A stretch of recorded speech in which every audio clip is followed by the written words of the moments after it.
أول شيء مبروك للجزائر، فوز مستحق، وإن شاء الله فالكم الوصول بعيد بهذه البطولة، وإن شاء الله إذا ما كانت من نصيبنا البطولة إن شاء الله تكون من نصيبكم. هاي رسالة لبعض الجماهير العربية بأن هذا اسمه كأس العرب مو حرب العرب. تمام. هسه نجي لمنتخبنا الوطني. هارت لك جمهورنا، بس هدوا شوية هدوا. شنو كان طموحنا هنا؟ كان طموحنا تجربة اللاعبين وفقط الصعود للدور القادم. الشغلتين صارت. مدربنا قال احنا اجينا نشارك بالبطولة حتى نجرب لاعبين، لان عندنا مباراة مصيرية تأهلنا الى كأس العالم. الطرد ببداية المباراة كان مؤثر علينا الصراحة وغير مجرى المباراة.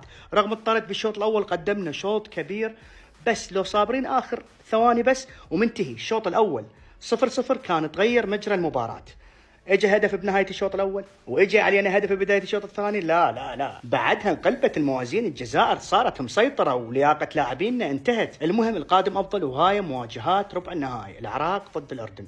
فليكن الاردن فزنا مبروك لنا، فازوا هم مبروك عليهم. نعيدها مرة ثانية، كأس العرب ومو حرب العرب.